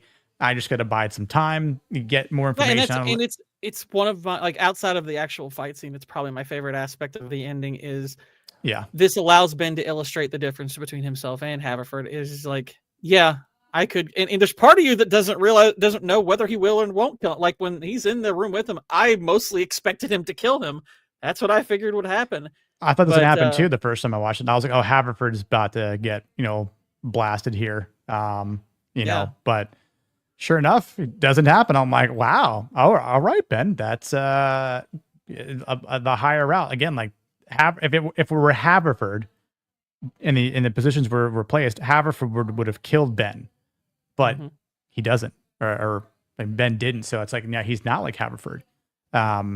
Now, obviously, well, he takes away the thing that he was, and I like the way they set this up, is when Haverford is leaving the CIA basically for the last time, and he stops by the wall with the stars on it, contemplating, his own place on there at some point, and that's what Ben takes away from him. And I was like, yeah, that's good. I like that. That's good. Yeah, and I forget his name, this actor, but Master Cheeks. We get Master Cheeks showing up here at the end as a character named Dasher. And I love how Ben's like, are you here to chat with an old friend, or you're here to bullshit me with some sort of offer. Mhm. Yeah. It's like, well, yeah, you need to talk about something. So, I think it's interesting how Ben is, Starting the Spartan program, and we want you in. yeah, it's called Spartan. No thanks. I know what they do to you people. That would have been hilarious if they would have just made a joke about it, but Just shoots them right there. do you have to wear helmets? No, you don't actually. It's like the Deadpool 2 ending. It's like, yep, Ben stopped the Halo series from ever happening. It's like, Ben, you are a true hero. Thank you. Ben is a hero. Yeah. This is who should have wrote the Halo series, by the way. If you'd put the Halo series in the hands of these people, it would have been infinitely better. Holy I crap. know, man. That is such a Gosh. good point. Yeah. Imagine Halo, but of this caliber. Like, Yeah, Halo is especially if you read any of the books, or honestly, the story of the trilogy and Reach combined with it and right, follow ODST, Reach. it's like Yeah, some harrowing, serious stuff. it I mean, is. it's a really interesting and contemplative sci-fi story. It's part of why it resonated for so long and why it's so tragic that they mucked it up. I mean, granted, the good news is that you can take those 5 games and just kind of headcanon everything else out. They can exist just fine on their own. But gosh, you could I my biggest frustration with a lot of video game adaptations is they're actually afraid to adapt the story from the game itself. And I get that you want to do kind of your own thing to an extent, but I'm like, what is the difference between adapting a story out of this and the story from a book? Why do you have to be that different? And it's like, I'm not saying you can't pull from the universe and do something different ever, but what's wrong with taking the actual story from the game and developing it for the screen? I don't see the problem with that.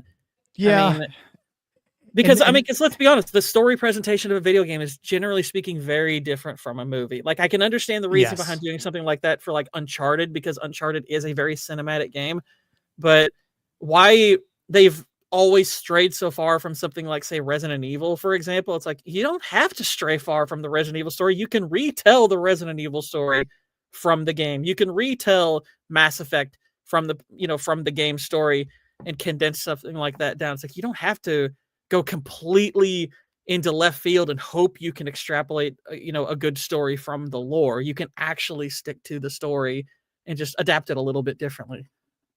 Yeah, 100%. And even for the context of, And Halo Eternal never is- should have been changed the way it was. Holy crap. oh no, I wholeheartedly agree. From someone who has beaten that trilogy numerous times, and I've read a few of the books. The Fall of Reach is a fantastic sci-fi novel, and can't recommend people reading that book. If there's any Halo book you read, that is definitely the one I'd recommend first. But I agree, Blue. Like, Halo Reach, the game itself, is the last great Halo game that we might ever get again, which is really unfortunate. Yeah. Like all in Halo all, a great 4, game. Halo 4 is a fun video game with a story that should never have been Halo. Like there's a lot about Halo 4 I actually really like. I just wish it wasn't a Halo game. Right. Because it screws with the lore. It's like, that's not, it's like you've kind of turned Master Chief, part of the allure of Master Chief is that he's not really this messianic figure. He just he's a very strong, powerful soldier, but he's not like the most important because he was destined to be the most important. It's like they just simply put you into the shoes of the person who will happen to be that.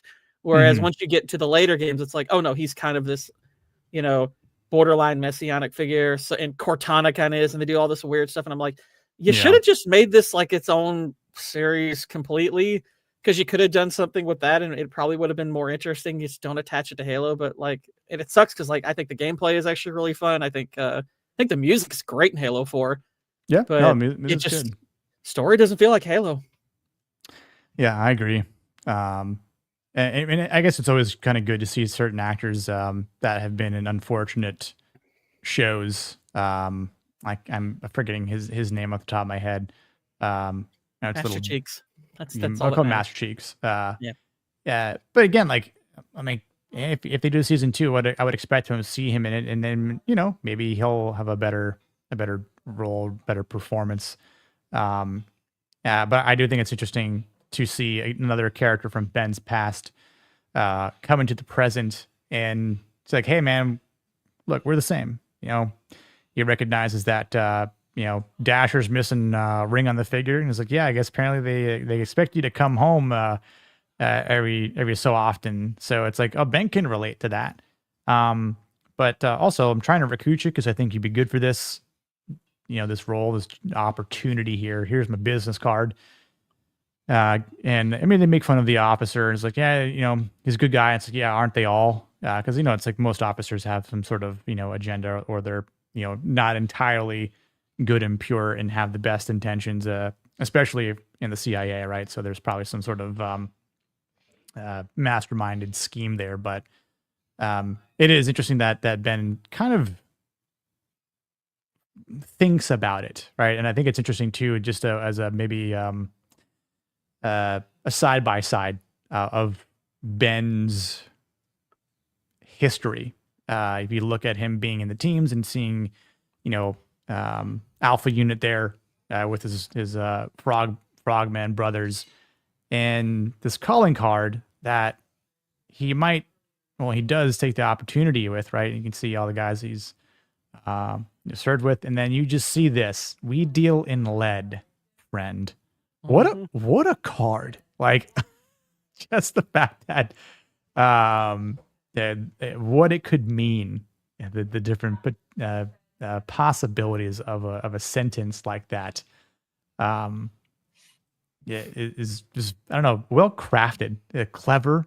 I'd like, again, this was something I'd like to see a little bit more of in season 2. Hopefully, if we get it, but I technically worked a job where we could have had that card. It was just the lead was in batteries, not bullets.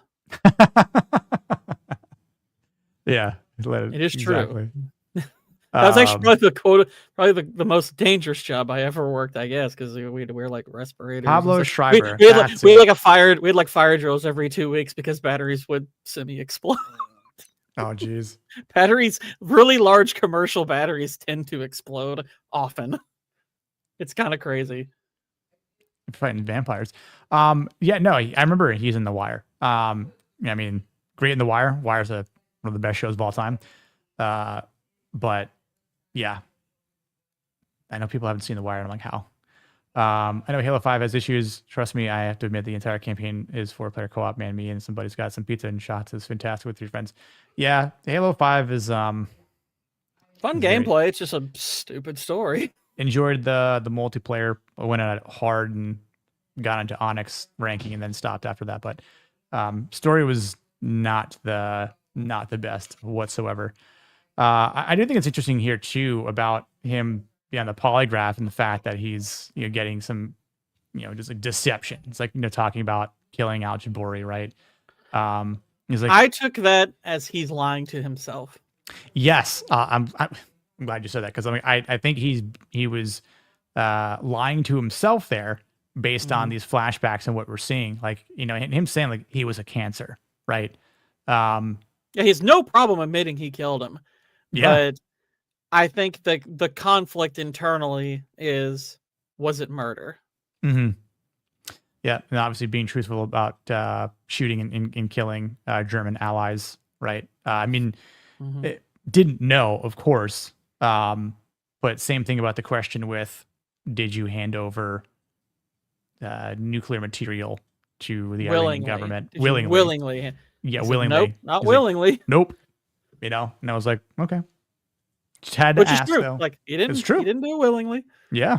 I mean, he was deceived, right? Mm-hmm. And obviously he course corrected it very violently, which was also a bit of necessity there, of course. Because what are you going to do? But I love that question. Is like, why do you want to join this unit? Like, because I belong here.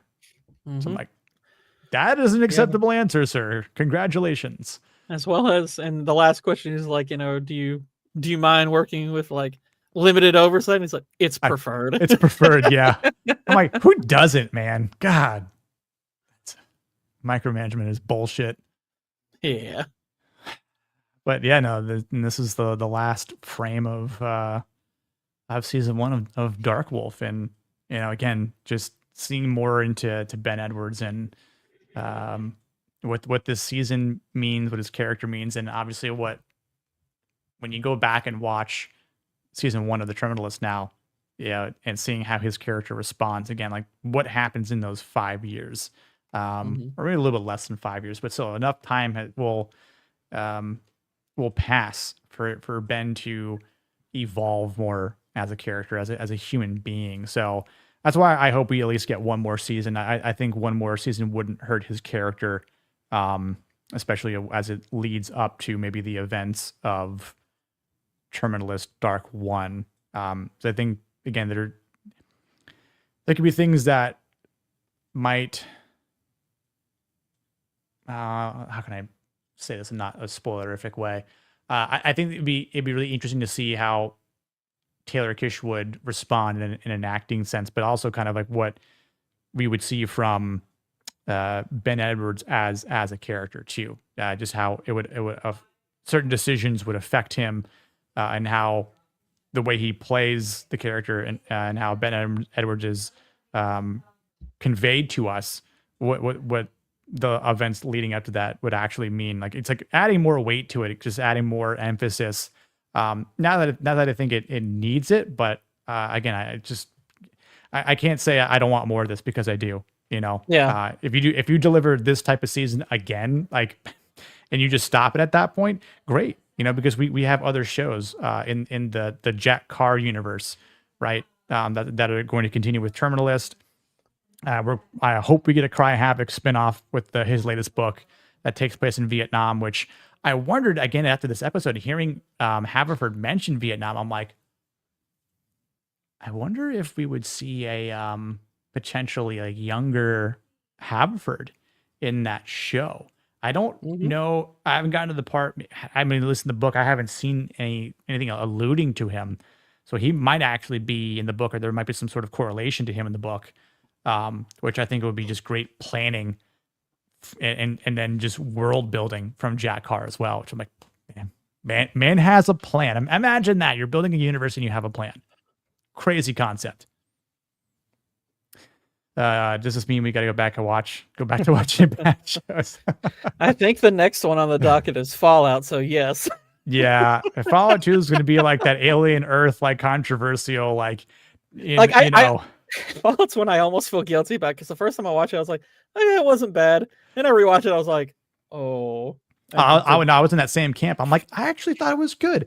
I enjoyed it. I didn't necessarily think it was good, because I thought the first episodes had a lot of issues, and I thought the finale was awful.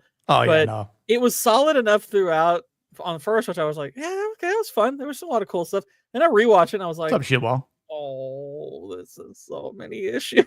This is not a good show. Yeah. Yeah, I don't know who's gonna want to be in that show. I don't know. I know Goodwin was like, yeah, I might jump on that show, and I'm like, oh man.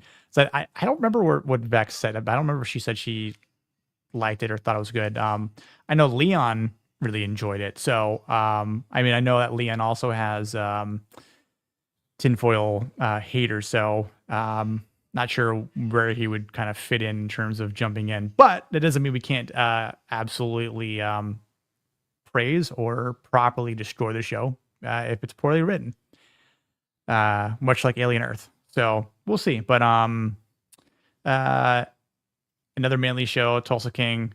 Dude, I really enjoyed Tulsa King. Again, it's written by Taylor Sheridan. You got really interesting characters. I don't think Sly Stallone is bad in that show either. You got a couple other people that were. I mean, I haven't watched all of season 3 yet, but like Samuel Jackson appears in season 3 here. One of the guys that I appreciate that got a lot of opportunity. Actually, there's a few people that you've seen over the course of time in different seasons. You've got Robert Patrick, who plays the T-1000 and T2. You've got Garrett Hedlund that is in Tron Legacy, Four Brothers. I think he's pretty good in this show. Neil McDonough, obviously, Neil McDonough kind of got ousted and from Hollywood, kicked out because of his views, which is bullshit. He's been a couple different shows from Taylor Sheridan, so I'm props. By to the way, Sheridan that's for, one of my biggest appreciations for the show Justified is some of the actors that show gave work to. Yeah, because that Neil McDonough being, against that kind of stuff, that's been around. People have known that for a while. Nick Searcy being, strongly conservative, that's been known for a while. Justified didn't seem to mind casting both of them, and I was glad. And anybody who doesn't think Neil McDonough can carry a awesome villain role, go watch Justified because he's the villain for a season. He's fantastic. yeah, he kind of plays a villain, or maybe I don't say a villain really, but he definitely plays a strong antagonist in one of the seasons in Yellowstone, and in Tulsa King. So, no spoilers there, but Frank Grillo is in Tulsa King. Nice. You've got Dominic Lombardozzi in it as well. He's been in a number of shows and movies. Obviously, he plays a New York gangster. Go figure. But it just kind of fits. Again, it's kind of cool to see some of these actors kind of get these types of opportunities, right? You might not have seen in a while, but yeah, I agree, Blue. I think Tulsa King is definitely worth watching. So, but as we wrap it up here, I just want to just say anything about the season in its entirety, and it is kind of hard to rate these shows, but I don't know if you want to kind of maybe give it an overall sort of no problem. phrasing or summarization. Yeah, I mean, I definitely think that this is a very worthwhile series to get into. It's a lot of fun, carries with it a nice amount of intrigue. We obviously we made comparisons between this and 24 earlier. You could see this even as like an actually cool Call of Duty plot played out for 7 episodes. I mean, there's a number of ways you could look at this, but at the end of the day, the easiest thing to say about it is that, yeah, this is a good show. It's a very entertaining watch. Like, yeah, definitely has some problems, has some characters that are perhaps a bit underutilized, has some pretty overt plot conveniences here and there that could have been ironed out. But the overall product is really strong, I think. Like I said, I don't know if I'd go so far as to call it a great show, but it's definitely a good one. So I would rate this a 7.5 out of 10. For the episode? For the show. But this episode, okay. This episode I'd probably give this episode probably like an 8. Gotcha. At least an 8. Maybe even a little higher. Yeah. I'd say for me, I'd probably give the show about 8 out of 10. Again, which isn't anything to scoff at. Be like, oh, why isn't it a 9 or 10 out of 10? I mean, like, if you've watched, our live streams that have talked about all 7 episodes, you can kind of, you gather, we give it a lot of praise, but we do point out things that just could have been, done a little bit differently, especially, in episode 5, again, with, Ben and Eliza and their, forgiveness, sort of storyline, and then with Rafe and the interrogation, right, the torture scene. So, and again, like there's it's still a lot better than what we've been getting. So a lot of people think that, and I blame IGN for this, but when shows or movies get like a 7 out of 10, I think that's been code for it's more like 3. Right. Yeah, it's almost cursed at that point. But I and we've said on other channels like Film Comics Explained, which our friend Nia will often say, like 7 out of 10 is above average, right? Like it is 7 actually out of 10 is a good. It's a it passing should signify grade. Good. It should be like, to me, it's like mediocre's 5. Right. I usually say 5 is mediocre, 6 is okay, 7 is good. Once you're past 7, it's like you're starting to get into great territory. Right. Exactly. So it's like IGN. They gave Gollum a 4, which is like that game's like a 1 or a 0. So what the heck did they gave know? She-Hulk a 9? Let's just remember that they gave She-Hulk a 9 out of 10. IGN's rating is like is like getting an AIDS test from a homeless guy. It's like you do not want to trust that diagnosis. Yeah, exactly. And I agree. I'd say this isn't the best episode in the series, but totally satisfying, up very there. rewatchable. It's Yeah, in the upper half of it. yeah, absolutely.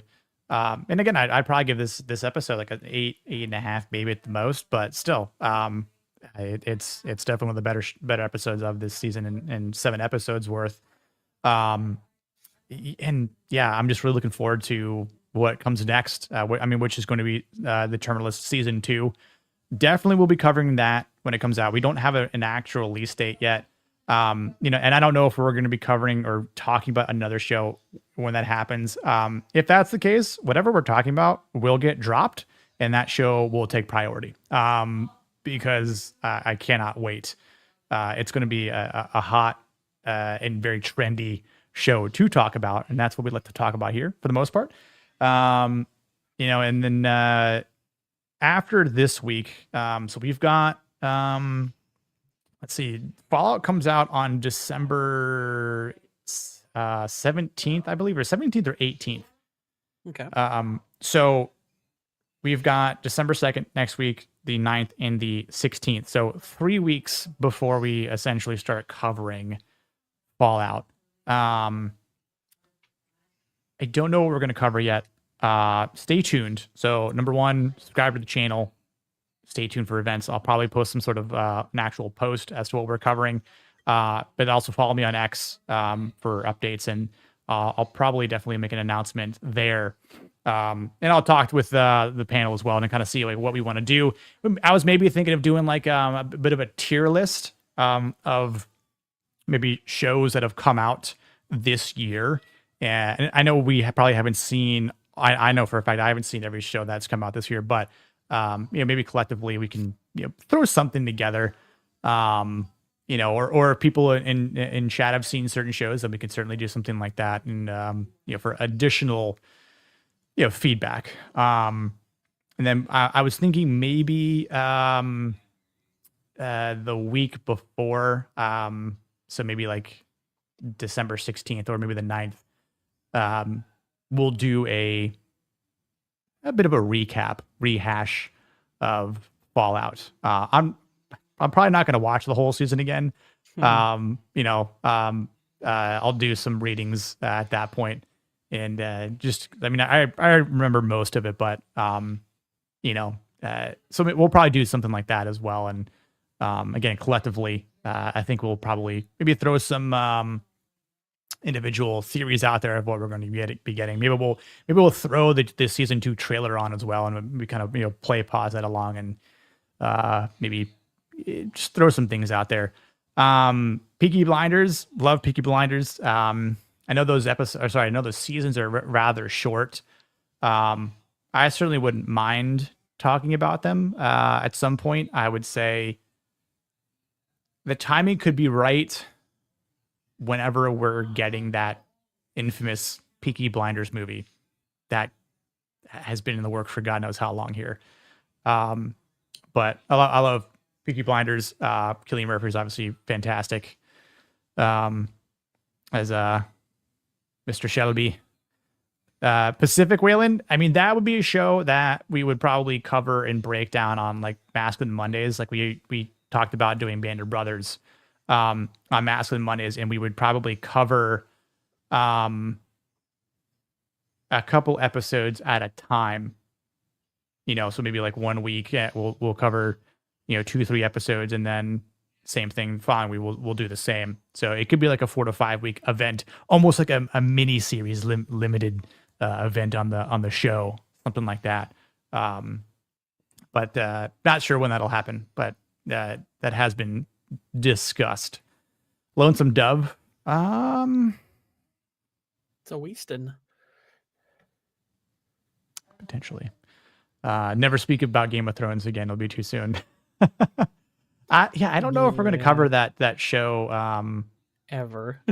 That's one of the great collapses in television history. Well, even that new show that's coming out. The one about the night. Yeah. Yeah.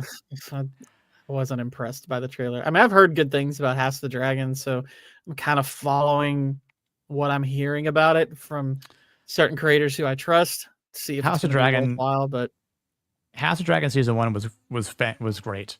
I absolutely loved that. I've heard mixed things about 2. 2 is not good at all. There's one good episode. Because and that's sort of what kind of got me. That was my first live streaming show that I did with the panel, and when Nadia was hosting it. It's how I met Sammy, Kata, a couple other folks. And I still remember, the North doesn't forget, Kata loves Sir Christian Cole. And if you know who that is from the show, he's an absolute cuck. So sorry, Kata.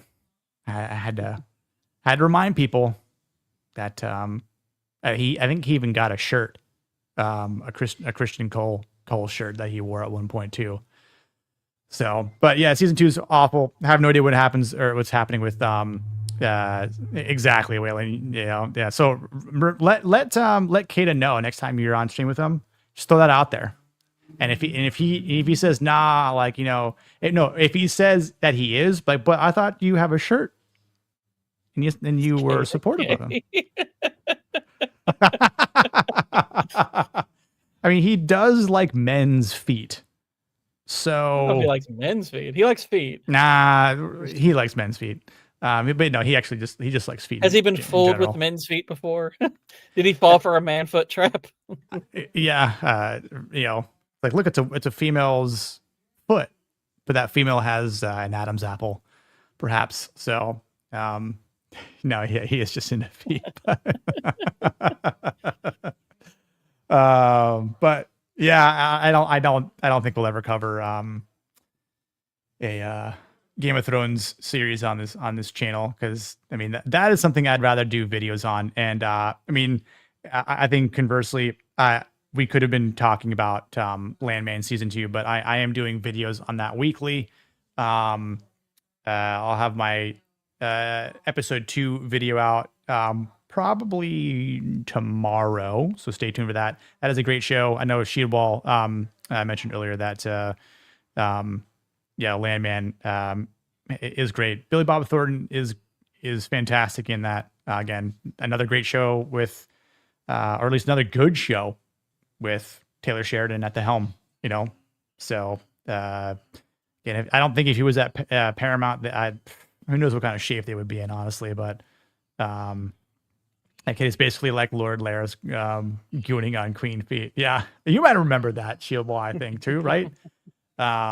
Which was hilarious. When Kato was asked to kiss the ring, he kissed the toe ring. Oh man, that one like pinky toe that's like, it actually kind of makes sense that a short guy would be into feet, especially when you think of it in Lord of the Rings terms, because they walk around barefoot. So that's probably something they would be attracted to. Oh man, so I wonder if Rossi who's also our other short king, is into feet. Like it doesn't Frodo, seem like it. Your little neighbor there, Kata Baggins, he likes. He really Kata likes. Baggins. I've been thinking about making this thing called shoes. I've heard about, because that guy kind of weirds me out. Yeah. Gandalf, you ever heard of shoes? Well, of course, Master Baggins. I've heard of shoes. I've been meaning to ask you if you have heard of shoes. None of you seem to employ them. Do you want a pair of shoes? Because I can provide you with some.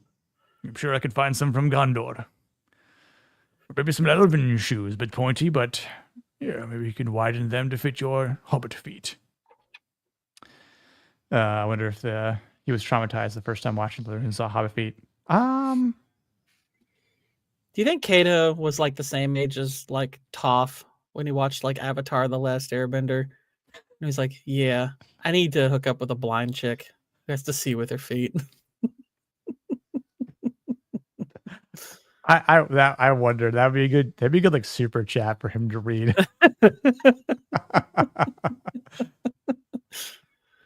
That would be a good one. for him to read and admit to, because I bet you Atreus would probably like not like no, answer the question. Answer the question. I don't think you actually. I mean, you kind of do see like female hobbit feet, but not like up close like you do with male hobbit feet, right? So, Well, most of the women wear long skirts. Like Rosie wears a Right. long skirt. Rosie You don't wears see a her long- feet. yep. But right. there's that curiosity. It's like, do the women's feet look like the male feet, where they're all like gnarly and hairy and stuff? I think in Rings of Power they do allude to it. Yes. Yeah. That the horror feet are definitely hairy. Yes. Yeah. I do remember that, unfortunately, from season 1. But anyway, I appreciate everyone sticking around. We're gonna call it here. I can't thank everyone in chat enough for tuning in on a weekly basis. Here as we cover Dark Wolf. Stay tuned. Let you know. More than likely, we'll do either like a TV tier list next week, and then we'll do a season 1 sort of recap. Think on season 2 the following week, and then we'll get started on Fallout, and Lord knows what we'll get there for the next 8 weeks beyond that. But I want to thank Vex. Unfortunately, she had internet issues, but I appreciate her showing up. Of course, Gucci Gang Prime for him showing up. I'll be on late night with him in less than an hour, and of course, Papa Pumpkin. Can't thank you much, man, for being here. Thank and you. enjoying Dark Wolf. And Heck yeah. you've been brought into the light of the Terminalist series. Yeah. I do feel enlightened. Nice. But yeah, go follow all of them. The links are in the description below. And we will see everyone next week here on TV Trendy Tuesdays. Bye. Hold on. Live Sexual. stream is ending. Bye.